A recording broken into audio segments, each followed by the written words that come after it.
La critique audacieuse d'Alain Juillet, le régime de Kagame s'effondre alors que le leadership de Tshisekedi émerge en RDC. Bon, je pense que Tshisekedi est en train de gagner, parce qu'il a maintenant l'appui de tout le monde, y compris des Américains.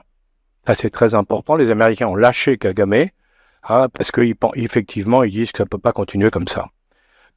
Dans cette analyse captivante, l'ancien officier du renseignement français, Alain Juillet, propose une perspective audacieuse et critique sur les dynamiques de pouvoir changeantes en Afrique centrale.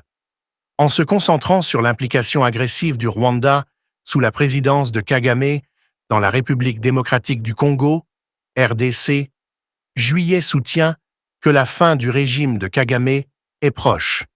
Il met en lumière les manœuvres politiques, les interventions militaires et l'exploitation des ressources riches du Congo, tout en questionnant l'avenir du Rwanda, de la RDC et du continent africain en général. À mesure que le leadership de Tshisekedi prend de l'ampleur, les analyses de Juillet remettent en cause les récits traditionnels et prédisent un changement transformationnel dans le paysage géopolitique de la région. Regardez cette vidéo pour découvrir les développements en cours et ce qu'ils signifient pour l'avenir de l'Afrique.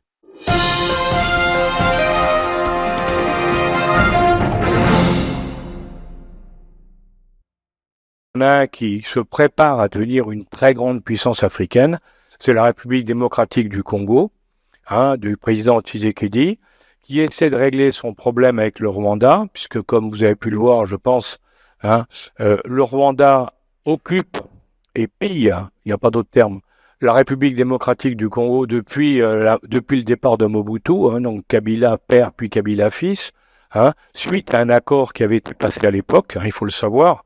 Ce qui s'est passé, c'était que quand Kagame a pris le pouvoir au Rwanda, il était aidé par les forces spéciales américaines, bien sûr, puisque c'était les compagnies minières américaines étaient derrière, et ils ont aidé le président Kabila, Joseph Kabila, à prendre le pouvoir au Congo. C'est-à-dire qu'après avoir pris le Rwanda, ils ont continué vers Kinshasa pour imposer Kabila.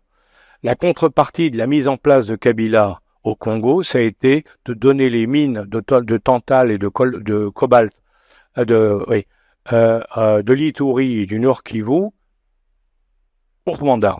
Donc le Rwanda a exploité pendant des dizaines d'années les mines qui étaient dans cette zone-là. Et maintenant, évidemment, les Congolais disent ça suffit. Maintenant, on veut récupérer ces mines. Il n'y a aucune raison que le Rwanda exploite des mines en nous pillant sur le territoire national.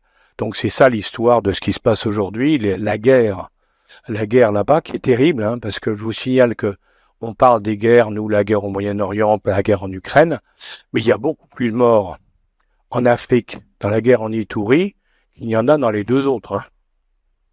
Personne n'en parle. Ça pose problème. Personne n'en parle, et je le dis pour les dames de l'assistance, cette guerre a un triste record, d'après les spécialistes de l'ONU. Ça triste record, c'est que c'est une guerre dans laquelle le viol des femmes est une arme de guerre, et on estime le viol des femmes à peu près actuellement à 500 000. C'est pas une. Vous voyez, donc c'est très grave et très sérieux. Alors, bon, je pense que Tshisekedi est en train de gagner, parce qu'il a maintenant l'appui de tout le monde, y compris des Américains. Ça, c'est très important. Les Américains ont lâché Kagame, parce qu'effectivement, ils disent que ça ne peut pas continuer comme ça. Donc, vous voyez, tout ça, c'est en train de bouger, si vous voulez. Je crois que j'ai fait pratiquement le tour.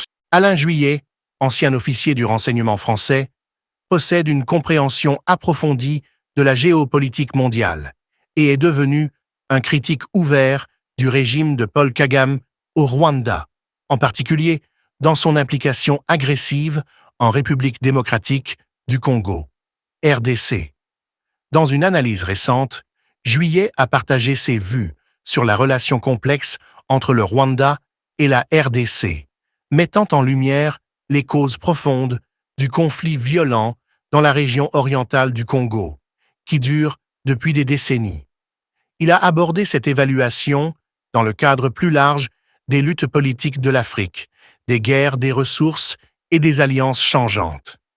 Il a proposé une perspective critique sur la manière dont les puissances internationales ont façonné et continuent de façonner le destin des deux nations.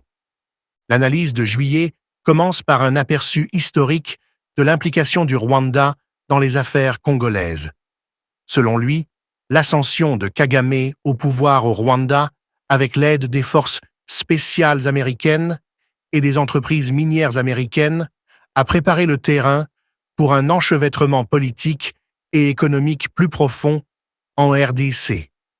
Il soutient qu'après que Kagame ait pris le contrôle en 1994, le Rwanda a rapidement étendu son contrôle sur les ressources minières congolaises, notamment dans les zones de cobalt, de tantal et de coltan. Ces minéraux, cruciaux pour les industries technologiques mondiales, sont devenus un point de friction entre le Rwanda et la RDC. Juillet affirme que le gouvernement congolais, d'abord sous Mobutu, puis sous Kabila père et fils, a cédé ses ressources au Rwanda, en échange d'un soutien politique et militaire, menant ainsi à une exploitation prolongée de la richesse du Congo. Le coût humain de cet arrangement a été catastrophique. Juillet dresse un tableau sombre de la guerre en cours dans l'est du Congo, qu'il considère comme ayant entraîné une perte de vie bien plus importante que des conflits plus médiatisés, comme ceux en Ukraine ou au Moyen-Orient. Selon les rapports des Nations Unies, les violences sexuelles, notamment les viols de masse des femmes comme armes de guerre, ont atteint des niveaux stupéfiants, avec des estimations de 500 000 femmes victimes de violences sexuelles. L'affirmation de Juillet, selon laquelle la communauté internationale a largement ignoré ces atrocités, reflète sa frustration face à l'indifférence mondiale envers les conflits africains. Il souligne que malgré la perte importante de vies humaines, il y a peu de couverture médiatique internationale ou de volonté politique d'intervenir.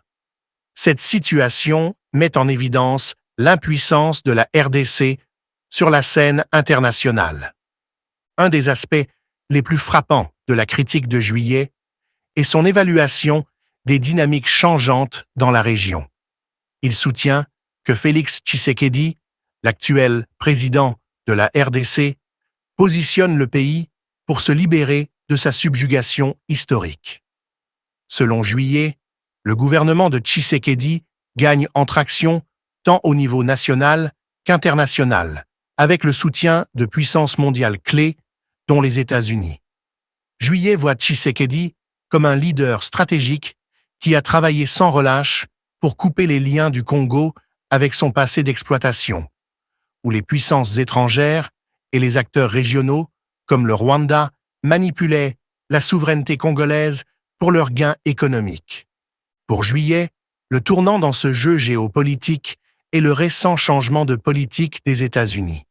Pour la première fois, les États-Unis se sont distanciés de Kagame, signalant un potentiel effondrement du régime de Kagame soutenu par l'Occident.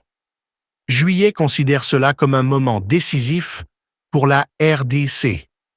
Avec le soutien des États-Unis, Tshisekedi construit un nouveau cadre politique et économique pour le pays qui n'est plus dépendant du Rwanda ou d'autres puissances étrangères.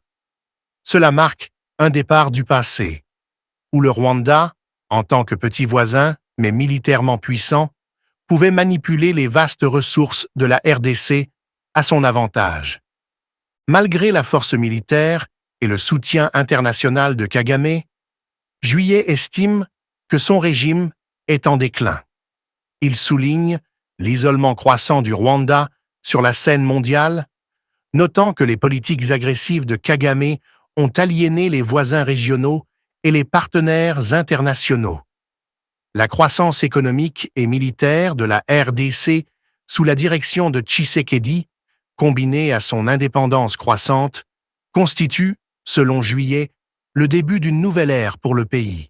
Il prédit que Kagame fera face à une chute inévitable à mesure que la RDC consolide son pouvoir et ses ressources. Dans la deuxième partie de son analyse, Juillet examine les implications plus larges de l'ascension de la RDC en tant que puissance régionale. La richesse minérale colossale du pays, son potentiel agricole et sa puissance militaire croissante positionnent la RDC pour devenir l'un des acteurs les plus influents du continent. Juillet estime que la RDC augmentera considérablement son PIB et ses capacités militaires dans les prochaines années, devenant potentiellement la 4e ou 5e puissance militaire d'Afrique. Ce changement de pouvoir pourrait déstabiliser la position du Rwanda dans la région, obligeant Kagame à reconsidérer son attitude agressive. L'analyse de Juillet remet également en question les récits avancés par les puissances occidentales, en particulier la France, qui a historiquement soutenu Kagame. Il critique sévèrement l'influence mondiale déclinante de la France, affirmant que les alliances politiques et économiques obsolètes du pays sont un handicap pour Kagame. Juillet critique le soutien continu du président français Macron à Kagame, même si la France lutte pour maintenir sa position dans l'ordre mondial. Il soutient que l'alliance de l'élite française avec Kagame est une stratégie perdante qui échouera finalement à mesure que la RDC prendra de la force et de l'indépendance. Le changement géopolitique, selon Juillet, se reflète également dans la trajectoire économique de la RDC. Malgré le conflit en cours, les perspectives économiques de la RDC s'améliorent. Juillet souligne la croissance des infrastructures du pays, un système financier stable et une intégration croissante dans l'économie mondiale.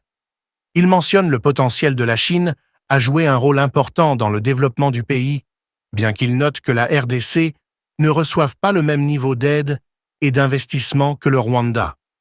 Néanmoins, Juillet est optimiste quant au fait que, une fois la guerre dans l'Est terminée, la RDC sera prête pour une croissance économique et politique significative.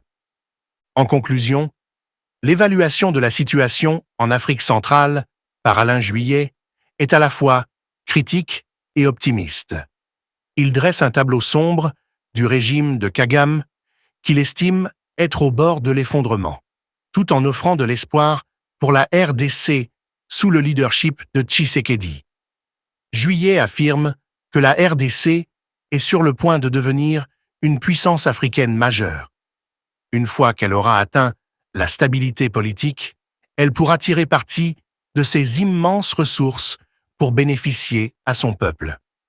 Ce changement dans l'équilibre régional des pouvoirs représente un tournant potentiel pour l'Afrique, et l'analyse de Juillet suggère que l'avenir du continent pourrait être entre les mains de leaders émergents comme Tshisekedi, déterminés à libérer leur pays de l'exploitation étrangère et des conflits internes.